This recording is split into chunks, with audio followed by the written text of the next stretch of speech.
नमस्कार सभी साथियों का स्वागत है आप सभी का आज के इस मोटिवेशनल वीडियो में। और आज का जो वीडियो है उसकी अपना जो टाइटल है वो है लास्ट के मुख्य परीक्षा के 15-16 दिनों की किस प्रकार की हमारी कारगर नीति रहे।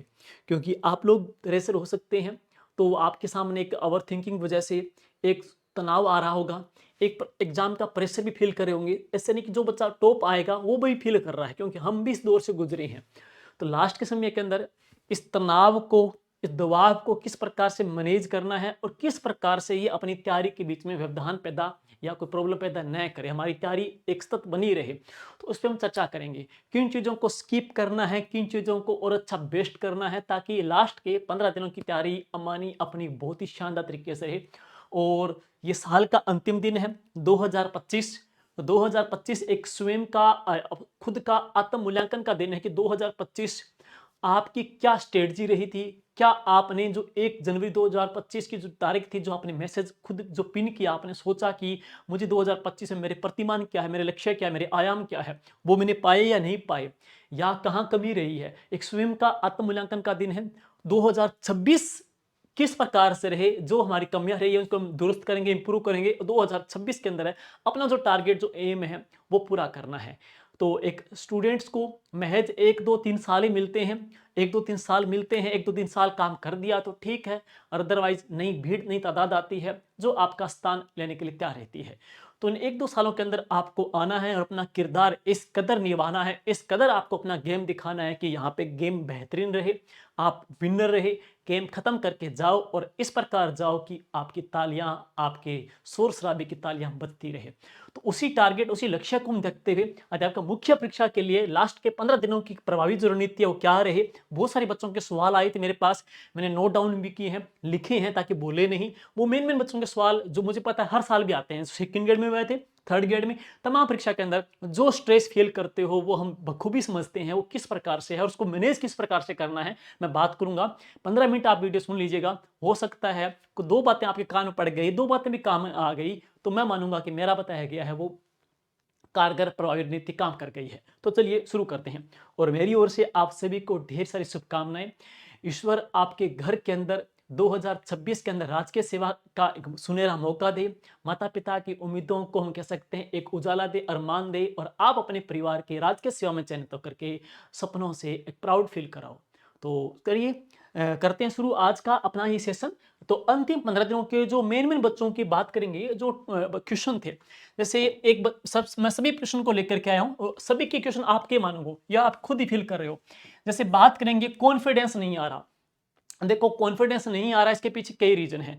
जो बच्चा टॉप आएगा ना, उसको भी लग रहा है कि मेरा सिलेक्शन होगा कि नहीं होगा। ये कई सारी चीजें हैं। कॉन्फिडेंस नहीं आ रहा है, इसके पीछे कई पहलू है। जैसे आप कोई टेस्ट देते हो या आप पढ़ रहे हो, पढ़ा वो याद है या नहीं है, कॉन्फिडेंस नहीं आ रहा। कॉन्फिडेंस नहीं आने का जो रीजन ये है कि एक तो जो बच्चा, मतलब जो पाठ्यक्रम है ना, जिसने अच्छे से पढ़ लिया, 2-3 बार 4 बार 2 या 3 बार सिलेबस पढ़ लिया है, और आप पीवाईक्यू कर रहे हो, अगर मान के चलो पीवाईक्यू कर रहे हो, पीवाईक्यू में क्वेश्चन आपके सही हो रहे हैं ना, तो कोई डरने की जरूरत नहीं है। तो टेस्ट सीरीज के माध्यम के क्वेश्चन के माध्यम से या कोई उलूल जुलूल जो प्रश्न है उनके माध्यम से आप प्रश्न आपको नहीं आ रहा है, कॉन्फिडेंस नहीं आ रहा है, तो इसको इग्नोर करें। लेकिन जब आप पीवाईक्यू है अधीनस्थ बोर्ड के या कोई बेसिक सा क्वेश्चन को पेपर आ गया, उसके आप पीवाईक्यू करने में आपको प्रॉब्लम फील हो रही है, तो वहां पे चिंता की बात हो सकती है। बाकी ये आपकी बात नहीं है, मेरे साथ ही बीती है, हर एक स्टूडेंट के साथ होता है कि जिसने बहुत अच्छा पढ़ लिया ना, बहुत अच्छा लेवल पढ़ लिया है, तो लास्ट टाइम इसको यही लगेगा कि मेरे कुछ भी याद नहीं है, कुछ भी याद नहीं है। तो ये मानवीय प्रवृत्ति है, ये सभी के साथ होती है, इसको इग्नोर करें। हाँ, अगर पीवाईक्यू क्वेश्चन कर रहे हो, पीवाईक्यू क्वेश्चन करने में भी आपको प्रॉब्लम फील हो रही है ना, तो ये थोड़ी प्रॉब्लम की बात हो सकती है। बाकी आप सभी ने पढ़ लिया होगा। देखो, आप 1-2 साल से जुड़े हो, 1-2 साल से जुड़े हो, और आपकी सफलता में जो सबसे बड़ी बाधा है ना, और कोई नहीं है, और कोई कंपटीशन वाला बच्चा नहीं है, वो स्वयं हो। क्योंकि अब 15 दिन, अगर 15 दिन आपने स्वयं के जो स्ट्रेस को मैनेज कर लिया, स्वयं को पॉजिटिव रख लिया, तो कोई ऐसी शक्ति नहीं है जो आपके पथ को रोक दे, आपके सक्सेस को रोक दे। इसलिए 15 दिन आपके लिए बहुत इंपॉर्टेंट है। स्वयं ही आपको अपने में इंप्रूव करके आना है। कॉन्फिडेंस स्वाभाविक बात है, मेरे साथ ही बीता है, आपके साथ ही बीत रहा है, हर एक बच्चे के साथ बीतेगा, लेकिन डरना नहीं है, घबराना नहीं है। जो सिलेबस आपने पढ़ा है उसको बार बार रिपीट करते रहें। तो ये बेसिक सी बातें हैं, इसको ज्यादा टेंशन ना ले। और टेस्ट सीरीज के जो क्वेश्चन वगैरह है मैं उस पर बताता हूँ। नेक्स्ट बात करता हूँ, टेस्ट सीरीज में मार्क्स बच्चे कहते हैं कि टेस्ट सीरीज में मार्क्स है वो कम आ रहे हैं, टेस्ट सीरीज में मार्क्स कम आ रहे हैं। तो कई बच्चे इसमें स्ट्रेस लेते हैं, लोड लेते हैं। देखो दो प्रकार की चीजें होती है, एक होता है जैसे कि बोर्ड बोर्ड का जो पेपर होता है और एक होता है टेस्ट सीरीज का पेपर होता है। तो टेस्ट सीरीज के अंदर आपको कोई टॉपिक दिया जाता है, जैसे मान लो अधिगम टॉपिक दे दिया, जैसे आपको एनईपी टॉपिक दे दिया, तो एक टॉपिक है जैसे 15 क्वेश्चन बनाने पड़े, 10 क्वेश्चन बनाने पड़े वहां पे, तो एक टॉपिक क्वेश्चन बनाने पड़े तो क्वेश्चन चुक चुक करके उलूल जुलूल क्वेश्चन है, टेढ़े मेढ़े क्वेश्चन है, डीप प्रश्न बनाए जाते हैं। तो उसको ज्यादा आप हावी न लो। वहां पे बोर्ड में जो पेपर बनता है वो पेपर का कंप्लीट एक ब्लूप्रिंट खाका तैयार होता है, जिसमें वैधता विश्वसनीयता की चीजें हैं वो मायने रखती है। उसके अंदर ऐसे क्वेश्चन मिलेंगे जो पांचवीं का बच्चा भी सही कर देगा, ऐसे क्वेश्चन भी आ सकते हैं। हाँ 5-7% ऐसे भी आ सकते हैं जो आंसर की जो फाइनल जो की आती है उसमें भी जैसे आंसर प्रॉब्लम आती है या क्वेश्चन को डिलीट करना पड़ता है या ऑनलाइन जो टीचर सॉल्व कराते हैं तो भी क्या है उनके आंसर मिल नहीं पाते हैं, तो वो सभी के लिए बराबर है। लेकिन टेस्ट सीरीज के जो पेपर है और बोर्ड का जो पेपर है उन दोनों के अंदर रात दिन का डिफरेंस है। तो टेस्ट सीरीज के पेपर के माध्यम से अपनी जो आप खुद लोड ले रहे हो कि मेरा नंबर कम आ रहे हैं, इसमें टेंशन लेने की जरूरत नहीं है। क्योंकि मैंने ऐसे बच्चे भी देखे हैं, पिछली भर्ती में ऐसे बच्चे देखे थे जिनके टेस्ट सीरीज के अंदर है टॉप में स्कोर आता था, टॉप में टॉप 10 में स्कोर आता था, लेकिन वो बाद के अंदर ही बात करते हैं मुख्य जब परीक्षा का आता है तो वहां पे मुख्य परीक्षा का परिणाम आता है, जो पेपर होता है वो 2.5-3 घंटे बच्चे उस स्ट्रेस को मैनेज नहीं कर पाते हैं, वहां पे स्ट्रेस हावी हो जाता है या कुछ अपनी गलती की वजह से पर्सन गलत कर देते हैं, तो वहां बच्चे वो सिलेक्शन नहीं ले पाते। कुछ ऐसे बच्चे भी हैं जो टॉप 100 के बाद आते हैं या 150-200 के अंदर आते हैं और उनका सिलेक्शन हो जाता है। इसलिए वो 2.5-3 घंटे आपके लिए इंपॉर्टेंट है, लेकिन उससे पहले जो टेस्ट सीरीज है उस टेस्ट सीरीज से आप इसका आकलन न करें। हाँ एक बात यह है कि टेस्ट सीरीज को आप कर रहे हो, टेस्ट सीरीज में कई चीजें इंप्रूव आपको कर सकते हो। टेस्ट सीरीज में जैसे 150 क्वेश्चन है तो पेपर आप करोगे वहां पे 150 क्वेश्चन को टाइम मैनेजमेंट करना है, 2 ऑप्शन में कंफ्यूज होना है या पेपर को मैनेज करना है, नेगेटिव पे कंट्रोल करना है, ये कई सारी चीजें हैं वो आप में प्लस पॉजिटिव पॉइंट हो सकती है। लेकिन इसमें बोर्ड और टेस्ट सीरीज के मार्क्स में आप अभी कंपेयर न करें। एक बात और है, बच्चा अभी टेस्ट सीरीज के अंदर बात करेंगे इतना सीरियस नहीं होता है, क्योंकि जब मेन एग्जाम का हॉल होता है, मेन एग्जाम हॉल में आप बैठते हो, वहां पे प्रॉपर आपको ओमार देती है, सारे बच्चे बैठते हैं, पूरा एक माहौल बन जाता है, बेल बजती है, पेपर आता है, सील ओपन करते हो, तो आप कितने सीरियस होते हो, वहां पे सीरियस होते हो और पेपर सीरियस हो, तो वहां पे हर एक क्वेश्चन को 2-3 बार कितना बारीकली पढ़ते हो आप है। कभी आप फील करना आप टेस्ट सीरीज में जाते हैं बिल्कुल फ्रैंकली जाते हो, ना कोई स्ट्रेस है ना कोई लोड है, बिल्कुल फटाक से आप अपना एंट्री भर देते हो, प्रश्न पढ़ा उत्तर कर देते हो। यहां तो बात आती है तो वहां पे इतना गंभीर नहीं होते, और मेन जो परीक्षा होती है उसमें गंभीरता आती है, क्वेश्चन को 2-3 बार सोचते हो कि जैसे राजस्थान की राजधानी कौन सी, जयपुर है ना, तो उसको भी आप 2-3 बार पढ़ोगे जयपुर है। तो जाहिर सी बात है कि जो टेस्ट सीरीज है वो मुख्य परीक्षा है, जब मुख्य परीक्षा होगी ना तो जो टेस्ट सीरीज में जो स्कोर जो क्वेश्चन आप 100 क्वेश्चन करे हो ना, मान लो टेस्ट सीरीज में 100 क्वेश्चन करे हो ना, तो वहां पे आप 115 ही करोगे, 115 ही करोगे, 90 नहीं करोगे, वहां पे 115 ही करोगे, ज्यादा ही करोगे, क्योंकि मुख्य परीक्षा का और यहाँ पे बात करें ट्रायल परीक्षा का रात दिन का डिफरेंस होता है, उस स्ट्रेस का भी डिफरेंस बहुत ज्यादा होता है। तो घबराए नहीं, रिलैक्स रहे, मस्त रहे। बस टेस्ट सीरीज से आप ये देख सकते हो पूरा पेपर का मैनेज करना है, टाइम मैनेजमेंट करना है, और मेन बात है आपको पॉजिटिव कैसे रखना है, और दूसरी बात है आपको दबाव को कंट्रोल कैसे करना है, ये चीजें आप में सुधार लेके आ सकती है। लेकिन सबसे बड़ी बात है नेगेटिव में कमी लेकर के आनी है, नेगेटिव नहीं करना है, क्योंकि आपकी सफलता के अंदर है एक नेगेटिव बहुत बड़ी बाधा बन सकती है। तो टेस्ट सीरीज को आकलन न करें, टेस्ट सीरीज जो होती है कोचिंग सेंटर टेस्ट सीरीज वो जानबूझ के डीप वगैरह बना देते हैं, इससे बच्चा डिमोटिव हो जाता है। और लास्ट टाइम के अंदर है 2-4 बड़े बड़े मॉक टेस्ट लगा लो बड़े बड़े, ताकि आपको टाइम मैनेजमेंट करना भी सीख जाओगे वहां पे। बाकी आप अब चलते हैं नेक्स्ट पे, कट ऑफ क्या रहेगी, पेपर का स्तर क्या रहेगा। देखो ये अनाप शनाप जो क्वेश्चन बच्चों के होते हैं, ये कट ऑफ क्या रहेगी, पेपर का लेवल कैसे होगा, सीट वगैरह कम है, इन चीजों को गौर न करे। जो तैयारी करने वाला बच्चा है ना, वो जैसे कट ऑफ अभी तक जैसे बात करेंगे बिना पेपर के कट ऑफ कैसे बता सकते हैं। अब पेपर मान लो इतना डीप आ जाए कि बच्चों की 40%, बच्चों के 30% बनने भी बहुत मुश्किल हो जाए, तो फिर कट ऑफ वहां कैसे बता सकते हैं। तो पेपर होने के बाद पता चलता है, पेपर हो जाएगा, बच्चों की उपस्थिति कितनी रही है, पेपर का लेवल कैसे रहा है, तो उसके आधार पे कट ऑफ का तो चलो अपने बेसिक एक आइडिया लगा सकते हैं, उससे पहले कोई आइडिया नहीं लगा सकते। तो इस प्रकार के अनाप शनाप चीजों के ऊपर ध्यान न दे, पेपर कैसा आएगा, कट ऑफ क्या रहेगी, आपको अपना दी बेस्ट देना है, आपको अपना 100% देना है। 15 दिन आपको बस रिवीजन करना है, PYQ निकालना है, कट ऑफ का पेपर का लेवल करने से कोई मतलब नहीं है। तो इन चीजों को गौर न करें। और एक बात और आ रही है, बोर्ड का बदलता पैटर्न है। जैसे कि अब बात करते हैं बच्चे, जैसे अभी एक पेपर हुआ, कौन सा, जमादार का पेपर हुआ। तो जमादार का पेपर हुआ, उससे पहले जो पेपर हुए थे, जैसे वीडियो का पेपर हुआ, परिचालक का पेपर हुआ, पटवार का पेपर हुआ था, और फोर्थ ग्रेड के पेपर हुए थे। तो उन तमाम पेपर के अंदर बात करेंगे तो पेपर का लेवल है थोड़ा सा वहां इजी रहा था। जमादार की बात करेंगे तो उसके अंदर जो पाठ्यक्रम देखा जाएगा तो इतना ज्यादा पाठ्यक्रम इतना था नहीं, ज्यादा सब्जेक्ट इसके थे नहीं, क्वेश्चन इनके थोड़े थे। जैसे बात करते हैं फोर्थ ग्रेड के अंदर काफी सारे सब्जेक्ट जोड़े गए थे। यहाँ अपने बात करेंगे वीडियो के अंदर काफी सब्जेक्ट जोड़े गए थे, और पटवार के अंदर भी काफी सब्जेक्ट जोड़े गए थे। रीट के अंदर तो सोचो कितने सब्जेक्ट है, 150 क्वेश्चन आने हैं, कितने पार्ट, जीके का पार्ट है, एजुकेशन सिनेरियो का पार्ट आ जाएगा, करंट का पार्ट आ जाएगा, आपका विद्यालय विषय का पार्ट आ जाएगा। जहां पर वाइड सिलेबस होता है, वाइड वहां पे पूरा टॉपिक सब्जेक्ट होते हैं, वहां पे सिलेबस, वहां पे जो पेपर है उसका लेवल थोड़ा इजी रहता है। तो इसको घबराए नहीं, स्ट्रेस न ले। और जो बच्चा 1-2 साल से तैयारी कर रहा है तो वहां पे थोड़ा लेवल आए तो उसके लिए तो फायदा ही है, घबराने की जरूरत नहीं है। अगर आपने जैसे पाठ्यक्रम पढ़ रखा है तो पैटर्न कैसा भी आए तनी घबराए नहीं है। अब आपने जो पढ़ रखा है ना उसके ऊपर अब मेन बात है आपको विश्वास करने की जरूरत है। तो ये कोई चीजें हैं जो आपकी तैयारी में बाधा बन सकती है कि पेपर का लेवल ऐसे आएगा, ये आएगा। तो इस प्रकार के भ्रामक जानकारी में, भ्रामक सूचनाओं के अंदर है, ग्रुप में वगैरह पे ग्रुपिंग न करें, इससे आपको लॉस ही होने वाला है। आपने जो पढ़ रखा है उसके ऊपर बिलीव करें। बोर्ड का जो बदलता पैटर्न है तो इस जमादार के पेपर से आपके पेपर का रात दिन का डिफरेंस है, उससे इसकी कंपेयर न करें आप। है तो पीछे जो बोर्ड का है PYQ है उसको पढ़ते जाए, जो आप पढ़ रहे हो उसके ऊपर बार-बार रिपीट करते रहें, इसको आप स्किप करें। अगर लेवल डीप आएगा तो आपके लिए नहीं, मेरे लिए नहीं, सभी के लिए डीप होगा। ऐसे नहीं कि उसके लिए डीप है, वो सभी के लिए डीप होगा। और अगर डीप ही आएगा तो अपने हाथ में नहीं कि उसको हम कम कर सकें, वो तो बाद की बातें हैं, वो 17 जनवरी को देखा जाएगा। लेकिन 17 जनवरी से पहले आपके पास जो 15 दिन है, उस 15 दिन में सोचो आप लेवल कैसे आएगा, लेवल कैसे आएगा, कट ऑफ क्या रहेगी। अगर इसी चीज में सोचते रहे ना तो हमारा लॉस हो जाएगा, जो अपना भाई बंधु है वो आगे निकल जाएगा। है इसलिए इन चीजों को दिमाग पे न आने दे, पॉजिटिव रहें। अब आपके हाथ में जो चीज है 15 दिन है, उस 15 दिन आपको अपना दी बेस्ट देना है, 100% देना है। वो बाद में देखा जाएगा जब कैसे आएगा। अगर तैयारी में आप निपुण हो, अगर आपने पाठ्यक्रम अच्छा पढ़ रखा है, सारे स्किल में आप डेवलप, आप अच्छे हो, तो पेपर कैसा भी आए बिखेर देना है। ठीक है, अब चलते हैं पाठ्यक्रम कितनी बार कर लिया। तो कई बार क्या है, बच्चे लाइब्रेरी वगैरह में हैं या वगैरह, या सोशल मीडिया के माध्यम से कोई बोलता है मैंने 6 बार कर लिया, कोई 5 बार कर लिया।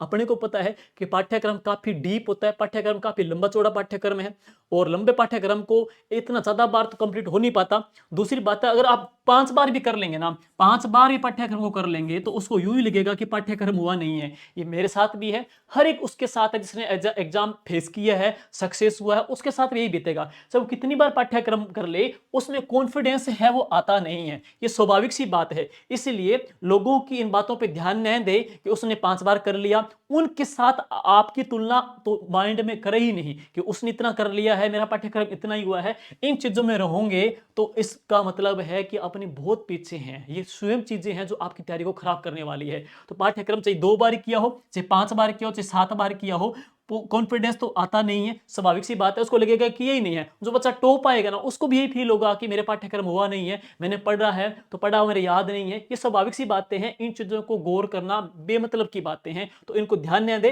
अब आप लास्ट टाइम के अंदर बस जितना जो पढ़ा है, चाहे आपने 2 बार ही क्यों नहीं पढ़ा हो, लेकिन अब लास्ट टाइम में क्या है, उनको सरसरी नजरों से मोटा मोटा आपको देखना है कि लास्ट टाइम के अंदर 15 दिन के अंदर सारा जो पाठ्यक्रम आपने पढ़ा है ना, पूरा वापिस तो बड़ा बड़ा पढ़ नहीं, छोटा छोटा पढ़ नहीं सकते। उस पूरे पाठ्यक्रम को बड़ा बड़ा मोटा मोटा आप एक बार है क्विकली निकाल सकते हो, वो आपके बहुत काम आएगा। तो ये मेन मेन चीजें हैं जो बच्चों के क्वेश्चन आए थे मैं बता रहा हूं। और अब बात करते हैं कुछ और क्वेश्चन है। कई बच्चे बोलते हैं कि सर लास्ट टाइम के अंदर है पढ़ा नहीं जाता है, नींद ज्यादा आती है, दबाव ज्यादा होता है। देखो, नींद ज्यादा आना एक लंबी बेरोजगारी का संकेत है, तो नींद अब उड़नी चाहिए। लास्ट 15 दिन है, देखो लास्ट 15 दिन है, मैंने पहले कहा था कि आपके पास 1 या 2 साल हैं, 1 या 2 साल हैं, 1-2 साल मिलते हैं। और खोने को आपके पास इस रीट के सिवा कुछ नहीं है। मैं 11 की बात करूं अगर, तो 11 वाले की बात करें तो खोने को आपके पास रीट के सिवा कुछ नहीं है। आगे फोर्थ ग्रेड की जो भर्ती थी वो पीछे निकल गई है, जो इतनी बड़ी भर्ती थी। तो आगे देख सकते हैं एक जो भर्ती अब ग्रेड 2 वाले हैं, उन जो लेवल 2 वाले हैं उनको तो आगे सेकंड ग्रेड की भर्ती भी आ गई 6500 की, फर्स्ट ग्रेड की भर्ती भी आ रही है। लेकिन आपके पास इस रीट के सिवा खोने को कुछ नहीं है, जो है वो यही रीट है। तो बस पाने के लिए है, और पाने के लिए 15 दिन एक बहुत महत्वपूर्ण कड़ी है। इसीलिए ये अगर ये भर्ती गई तो मान के चलो 2 साल की लंबी बेरोजगारी और आएगी, फिर नींद लेते रहियो, सोते रहियो, कुछ नहीं है। 15 दिन आपको तपना है, वैराग्य धारण करना है। तमाम जो ऐसे अवसर है, फंक्शन है, नए साल वगैरह है, इन चीजों से स्वयं को दूर रखना है। एक नया साल आपके लिए तो वही होगा जिस दिन आपका नाम रोल नंबर सिलेक्शन वाली पीडीएफ में आ जाएगा है। तो इसीलिए ये नींद ज्यादा आना ये बेमतलब की बातें हैं, लंबी बेरोजगारी का संकेत है। 15 दिन जी जान लगा दो भैया, 15 दिन तपोगा, वो व्यक्ति तपेगा ना, अटूट रहेगा, जिद्दी रहेगा, उसी व्यक्ति का नाम है सिलेक्शन वाली पीडीएफ में दिखेगा। और अब बात करते हैं कि बच्चे बोलते हैं कि ऐसा लगता है कुछ याद नहीं है। तो ये हर किसी के साथ है, मेरे साथ भी हुआ, हर किसी के साथ है। ऐसा कोई बच्चा नहीं है जिसको 100% कॉन्फिडेंस हो कि हाँ भाई मेरा तैयार है, ऐसा कोई नहीं। हाँ, ये कॉन्फिडेंस उसी बंदे में आएगा जिसने कोई किताब खोली नहीं, जिसको बस एग्जाम दे के आना है, जिसने ना कोई आज तक तैयारी की है, ना कोई क्लास लगाई है, ना कोई टेस्ट दिए हैं, उसको कोई मतलब नहीं है, बस चला गया, पेपर दिया, बस ठीक है। ये उसको कॉन्फिडेंस भी और कॉन्फिडेंस होगा, और उसको भी लगेगा कि ऐसा कंडीशन है। लेकिन जो सीरियस बच्चा है, जिसने ना जाने चाहे 5 बार पढ़ा क्यों ना, जिसने 5 बार पाठ्यक्रम क्यों ना पढ़ दिया, चाहे वो टेस्ट सीरीज में टॉपिक क्यों ना आता हो, लेकिन उसको भी ये बात लगेगा कि ऐसा लगता है कुछ याद नहीं है। तो ये घटना आपके साथ नहीं, इनके साथ नहीं, इनके साथ नहीं, मेरे साथ नहीं, ये घटना सभी के साथ में रही है, किसी एक व्यक्ति के साथ नहीं है। ये घटना हर एक स्टूडेंट के साथ है। हर एक एस्पिरेंट, जो बच्चा कामयाब सक्सेस होता है ना, वो इन चीजों से गुजरता है। कॉन्फिडेंस नहीं आता है, दबाव फील होता है, नियंत्रण नहीं होता है, ये टेंशन रहती है, मार्क्स नंबर नहीं आ रही, उसको नंबर नहीं आ रही, उसको लेकर चिंतित होना है, या हम कह सकते हैं ऐसा लगता है याद नहीं है। ये चीजें लगता है ना, इसका मतलब आप अच्छे लेवल पे आए हो, आपकी याद है, आपकी याद है। अगर ऐसा लगेगा कि मेरा सब कुछ याद है, इसका मतलब आपने कुछ पढ़ा ही नहीं है, तो इसका जस्ट ये पूरक है। अब बात चलते हैं ओवर थिंकिंग। तो ये इस टॉपिक में थोड़ा ज्यादा आता हूं कि लास्ट टाइम के अंदर ये बहुत महत्वपूर्ण कड़ी है, इसको नियंत्रण करना बहुत जरूरी है। तो ओवर थिंकिंग आती है किसकी, तनाव की वजह से। तो यूं कहेंगे तनाव, तो तनाव और जो सफलता है, तनाव और सफलता दोनों का एक गहरा संबंध है, तनाव और सफलता का है। और सिलेक्शन वाला जो बच्चा है, जो सिलेक्शन लेगा ना, वो न जाने कितने लाखों की भीड़ को चीर के बाहर आएगा। तो जो व्यक्ति तनाव को संभाल नहीं सकता, तो वो व्यक्ति सफलता को भी नहीं संभाल पाएगा भैया, ये सीधी सी बात है। जो व्यक्ति तनाव को नहीं झेल सकता, वो सफलता को भी नहीं झेल सकता। इसलिए तनाव को फेस करना होगा। जो बच्चे कामयाब होते हैं वो तनाव को मैनेज करते हैं, और ऐसा नहीं कि तनाव उन्होंने झेला नहीं है, हर इंसान की लाइफ में तनाव है। व्यक्ति इंटरनली, पारिवारिक है, आर्थिक है, सामाजिक, न जाने कितने प्रकार के प्रॉब्लम से गुजरा है। जो हर एक हंसता चेहरा है वो हंसता नहीं है, पीछे उसके कुछ भी दर्द दुख छिपा होता है। हर इंसान की पर्सनल लाइफ में, हर इंसान के परिवार के अंदर है, आर्थिक, सामाजिक, हर प्रकार से व्यक्ति ने कोई ना कोई कुंठा से, कोई चिंता से ग्रस्त है, कोई बीमारी से ग्रस्त है।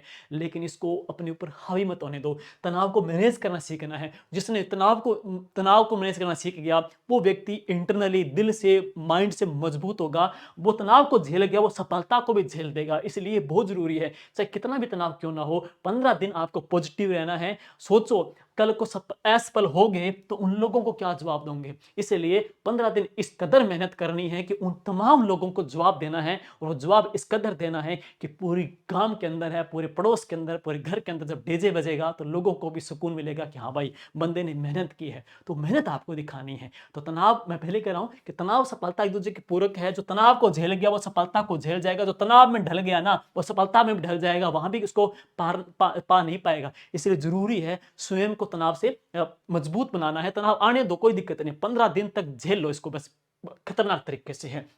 और अब बात करें 15 दिन का रूटीन कैसा रहे। तो बच्चे बोलते हैं 15 दिन किस प्रकार से पढ़े। तो अब यूं कहूंगा कि सभी सब्जेक्ट लेकर के चलो भाई, सभी सब्जेक्ट लेकर चलो। जैसे 3 प्रकार की दिनचर्या हम कह सकते हैं, 3 प्रकार की दिनचर्या आप अपना सकते हो। जैसे एक तो जैसे कह सकते हैं सुबह की शिफ्ट है, और एक जैसे नून की शिफ्ट है, और एक नाइट की है, इवनिंग की या नाइट की, मान लो नाइट या इवनिंग की शिफ्ट आ जाएगी है। सुबह जैसे कि आप उठे आराम से कोई चाय पानी पी लिया, फ्रेश हो गए, आराम से नहाओ तो उठो तो ठीक है, सर्दी में ना नहाओ तो कोई दिक्कत नहीं है। और यहाँ पे बात करेंगे सुबह बढ़िया फ्रेश होकर के अच्छे तरीके से, और आपको सब्जेक्ट उसको डिवाइड कर सकते हो, सारे जो विषय है ना उसको डिवाइड कर लो, जैसे 3 शिफ्ट डिवाइड कर लो, जैसे कि मान लो अलग अलग प्रकार से डिवाइड कर सकते हो। जैसे कोई बच्चा कहता है कि मॉर्निंग की शिफ्ट के अंदर है मैं जैसे कि शैक्षिक परिदृश्य, या इसके अलावा आईसीटी, या इसके अलावा आईसीटी हो गया, शैक्षिक परिदृश्य हो गया, या आपको लगे कोई भाषा साहित्य का पोर्शन है,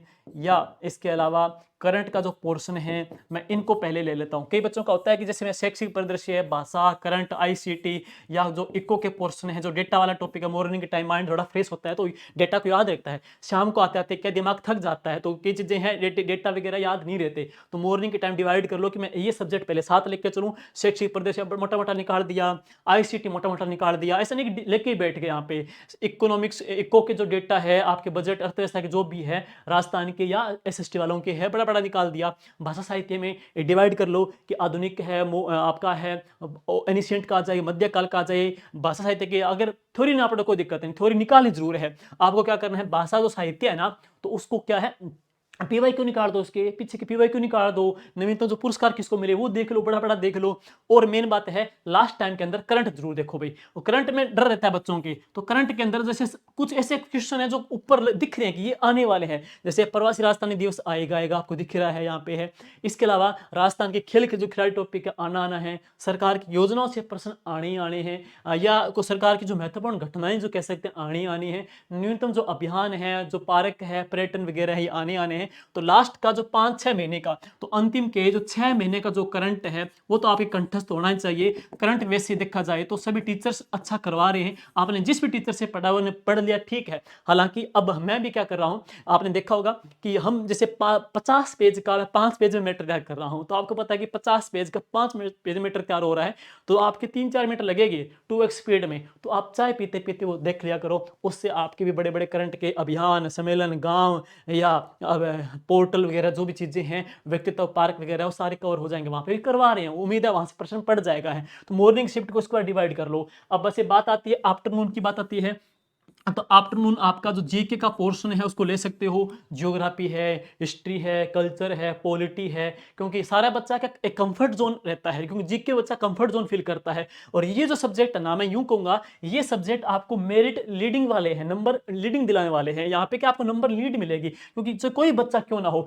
इन पार्ट के अंदर बच्चे को यहाँ पे कॉन्फिडेंस नहीं आ रहा, यहाँ पे कॉन्फिडेंस आ जाएगा। जैसे इवनिंग की बात करेंगे तो इवनिंग के अंदर आपके जो विद्यालय विषय है, तो विद्यालय विषय में कॉन्फिडेंस आपका आराम से आ सकता है, आराम से कॉन्फिडेंस आ जाएगा।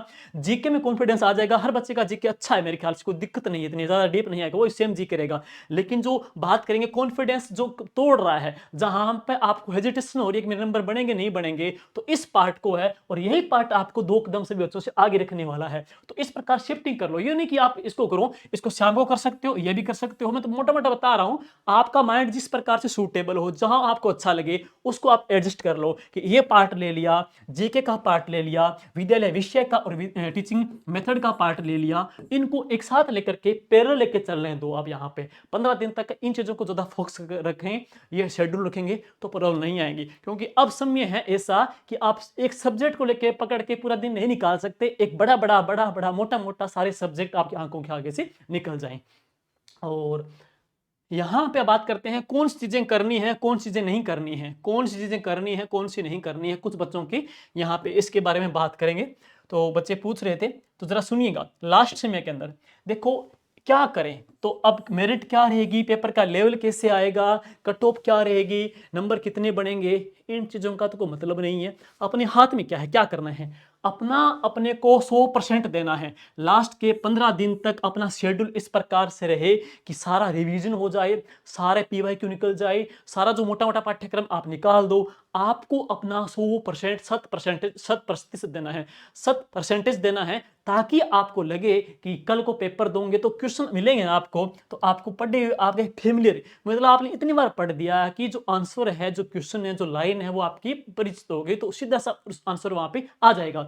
और अपना 100% देना है। अब बात करेंगे मेहनत में, बच्चा बोलते हैं कि मेहनत में कंटेंट विश्वास है। तो बच्चे, एक बात है कि आप जो पढ़ रहे हो उस कंटेंट में आपको बिलीव करना है। लास्ट समय के अंदर जो नया कंटेंट है आ जाता है मार्केट मार्केट के अंदर है, अब वो टाइम रहा नहीं है। आपने जो पीछे पढ़ा, जो भी आपने किताब पढ़ी है, चेंज ना करो, उसके साथ दगा नहीं करो। जो आपने पीछे पढ़ा है उसको पढ़ते रहो, पढ़ते रहो, पढ़ते रहो, पढ़ते रहो, उसका शॉर्ट के रीजन निकालते रहो, उसके पीवाईक्यू कर लो, उसके एमसीक्यू कर लो, लेकिन नया कंटेंट नया पढ़ो। आपने जो मेहनत की है उसमें विश्वास करें, अपनी मेहनत के ऊपर विश्वास करें, अपने कंटेंट पे विश्वास करें। विश्वास सफलता की पहली कसौटी है, इसमें विश्वास करना पड़ेगा।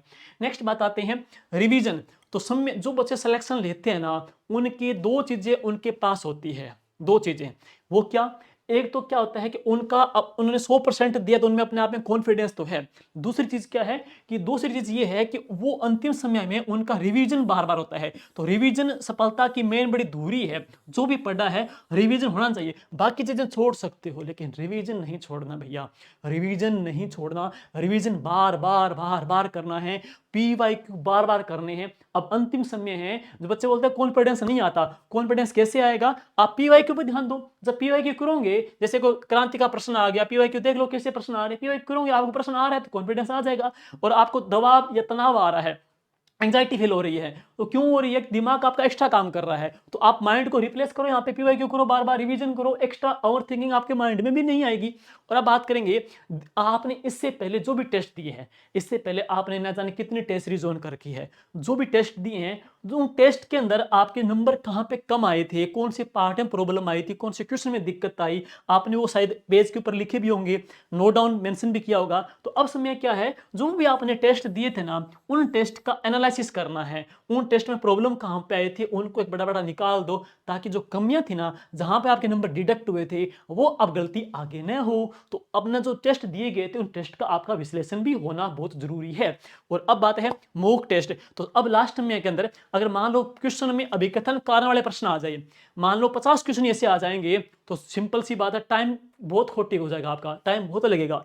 तो लास्ट टाइम में अभिकथन वाले कुछ क्वेश्चन है करने की ट्राई कीजिएगा कि उन क्वेश्चन को रीड कैसे करना है, उन क्वेश्चन को सोल्व कैसे करना है। तो इसीलिए कुछ 2-4 मॉक टेस्ट जरूर लगा लो, जो कि अभिकथन आलोक वाले प्रश्नों के अकॉर्डिंग हो, सुमेलित के अकॉर्डिंग हो, कथन कारण के अकॉर्डिंग हो, ताकि कम से कम आप जाने से पहले उसका जो पैटर्न है उसको थोड़ा बहुत आप भली भांति परिचित हो जाओ। ऐसा नहीं कि पहली बार आपको दिक्कत आ रही होगी। इस प्रकार से है। अब क्या नहीं करना है, तो ये तो बार पहले बता ही दिया कि समय लास्ट है, अंतिम समय के अंदर दबाव फील नहीं करना है, तनाव नहीं लेना है, तनाव को अपने ऊपर हावी नहीं होने देना है। जब आप रिवीजन कर रहे हो, पीवाईक्यू कर रहे हो, तनाव आएगा नहीं। तनाव कब आएगा? जब एक्स्ट्रा बच्चों से, अपने फ्रेंड सर्कल में बात करेंगे, उसने 5 बार सिलेबस कर दिया, उसने इतनी बार कर दिया, उसके पास ये किताब है, उसके पास ये किताब है, ये चीजें सोचोगे, तनाव आना लाजमी है। तो इन चीजों को नया सोचे, सिर्फ अपना स्वयं को वैराग्य धारण कर ले, सोशल मीडिया से दूरी बना ले, तनाव आएगा नहीं। और इसके अलावा सोशल मीडिया से खुद को दूर रखना है। हाँ, कोई बीच में खाने खाते समय, चाय पीते समय 10 मिनट के इंटरवल के तौर पे आप यूज कर सकते हो, इस प्रकार यूज कर सकते हो। नया कंटेंट मैंने बता ही दिया, नहीं पढ़ना है। और अब लास्ट समय के अंदर है 5-5 घंटों की, 4-4 घंटों की जो भौतिक क्लासें होती है, तो वो क्लासें हैं अब नहीं देखनी है आपको। लास्ट समय के अंदर है लंबी मैराथन जो क्लासें हैं, इनसे आपको बचाना पड़ेगा भैया। अच्छे टीचर की तैयारी कर रहे हो, आगे आपको भविष्य शिक्षक बनना है, तो लोक लुभावनी पर्पस पे ध्यान देख करके जो आपने पढ़ा है, क्विक शॉर्ट रिवीजन देख सकते हो। और इसके अलावा मेरिट का क्या रहेगी, पेपर का लेवल क्या रहेगा, कट ऑफ क्या रहेगी, इन चीजों का सोचना बेमानी है, मतलब भी नहीं है। और मेन बात है, दबाव कब आता है? जब आप सोचते हो सिलेक्शन का। इसलिए सिलेक्शन का ना सोचें, आपको ये सोचना है कि मैं एग्जाम देने जाऊंगा उस मैदान के अंदर, और उस मैदान के अंदर मैं अपना 100% दूंगा, उस मैदान में मैं मेरा 100% दूंगा। सफलता असफलता बात की बात है, मेरा काम क्या है? अपना 100% देना है। अगर आपने अपना ईमानदारी से, सच्चे मेहनत से 100% दे दिया, वो भगवान है, वो देख रहा आपकी मेहनत को, वो एक एक सेकंड का इसका ऋण ना वो चुकाएगा, आपका भगवान देख रहा है वहाँ पे। इसीलिए 15 दिन तक आपको दी बेस्ट करना है, अपना 100% देना है, दबाव तनाव को अपने ऊपर हावी नहीं होने देना है। अपने माता-पिता की जो उम्मीदें हैं आपके प्रति, हम शिक्षक लोगों की आपके प्रति जो उम्मीदें हैं, उन उम्मीदों को आपको पूरा करना है। बस आपको अपना बेस्ट करना है, और जब आप इतना कुछ बेस्ट कर रहे हो, तो दुनिया की ऐसी कोई ताकत नहीं जो आपकी सफलता को रोक सके। मैंने ऐसे बहुत सारे बच्चे भी देखे हैं, उनके चेहरे देखे हैं, एग्ज़ाम देने से पहले उनका चेहरा, बच्चों का खिला हुआ चेहरा है, हँसता चेहरा, कॉन्फिडेंस का चेहरा बता देता है कि बंदा फोड़ के आएगा वहाँ पे खतरनाक तरीके से, और इस कदर फोड़ के आएगा कि पूरा चीज़ें उसका गुणगान गाएगी। वही फोड़ के आप लोग आओगे, और हमारी उम्मीदें, हमारी आशाएं, हमारी दुआएं आपके साथ है। 2026 आपको अच्छा करना है। हम अक्सर कहते भी हैं कि, मैंने पहले भी कहा था कि ख्वाहिश हर इंसान की होती है, लेकिन जो तमन्ना है उसी व्यक्ति की होती है, जिद उसी व्यक्ति की होती है जो अटूट रहता है, जिद्दी रहता है, अटल रहता है अपने लक्ष्य के प्रति है। तो अपने लक्ष्य के प्रति अटल है, जिद्दी है, और आपके कुछ करने का जुनून है ना, तो देखना 2026 एक नहीं, न जाने कितनी भर्तियों को आप निपटा के आओगे वहाँ पे। तो इसी आशा और उम्मीद के साथ में 2026 में हमारी ओर से मंगल कामना आप लोगों के साथ है, और बहुत अच्छा किया है। उम्मीद है हम सबकी मेहनत है, शिक्षा और शिक्षक और शिक्षार्थी, इन सभी की जो मेहनत है, एक आशातीत, एक बहुत अच्छा, एक हम कह सकते हैं बहुत ही शानदार तरीके से रिजल्ट देने वाली है। 2026 का जिस दिन रिजल्ट आएगा, उस दिन पीडीएफ आएगी ना, तो आप सब बच्चों के मैसेज के अंदर आ जाएंगे कि ट्रैफिक जाम हो जाएगा। Wish you all the best. Tension न लो, मस्त रहो, बिंदास रहो, और अच्छे तरीके से चाय कॉफ़ी अच्छे तरीके से खाना खाओ और मस्त रहो। हाँ, एक बात और, समय है सर्दी का, तो स्वयं को बचाओ, कोई बीमार न पड़ जाए, क्योंकि 15 दिन हैं, हल्की जुकाम भी हो गई, हल्का बुखार भी हो गया, तो 10 दिन चलेंगे। इसलिए स्वयं को इस ठंड से बचाएं, बीमारी से बचाएं, ज़्यादा टेंशन न लें, नींद भी कुछ लें, ऐसा नहीं कि नींद लें नहीं, नींद भी लें ज़्यादा, कहीं बच्चे आप कहीं सो ही नहीं तो बीमार न पड़ जाओ। तो 15 दिन है, आपने हेल्थ का, मेंटल हेल्थ का भी ध्यान रखना है, और इसी आशा और उम्मीद के साथ में wish you all the best. और एक बात और कहूँगा कि हार तो क्षणिक है, हार तो पल भर की क्षणिक है, लेकिन हौसला है वो निरंतर होना चाहिए। हौसला आप लोगों के साथ साथ में है ना, तो ऐसी कोई ताकत नहीं है जो आपको रोक दे। तो इसी आशा और उम्मीद के साथ में, और एक बात और, लास्ट टाइम के अंदर मैराथन क्लास नहीं है भाई मेरी मैंने बोला मैराथन क्लास ना लगाओ। लास्ट टाइम के अंदर जैसे एक प्लेलिस्ट बना रखी है, ये रीट मेंस एग्जाम की शॉर्ट क्लासें हैं। तो यहाँ पे जैसे कि कोई 50 पेज का मैटर है, 50 पेज का मैटर है, उसको मैंने 5 पेज में कवर किया, क्योंकि स्वयं मैं खुद प्यार कर रहा हूँ, आंखें मैंने खुद ने फोड़ी है। 50 पेज का मैटर है, उसको मैं 5 पेज में कवर कर रहा हूँ। तो उम्मीद है कि ये छोटे छोटे मैटर है ना, आपके काम आएंगे। और ये वो मैटर है, वो दूसरा मैटर नहीं है कि आपको मैं किसी कोई कल्चर के टॉपिक में टाइम खोटी कर दिया मैंने। ये वो मैटर है जो मैंने आपको बताया था ना कि सुबह वाला पोर्शन में जो आपको लीडिंग दिलाने वाला है, वो मैटर काम किया है। तो अच्छा करें, मस्त रहें। जो भी टॉपिक में प्रॉब्लम आ रही है कमेंट बॉक्स में कर दें, और माता रानी आप सभी को आशीर्वाद दे। 2026 आपके सपनों को पूरा करें, इसी आशा और उम्मीद के साथ में। जय हिंद, हैप्पी न्यू ईयर।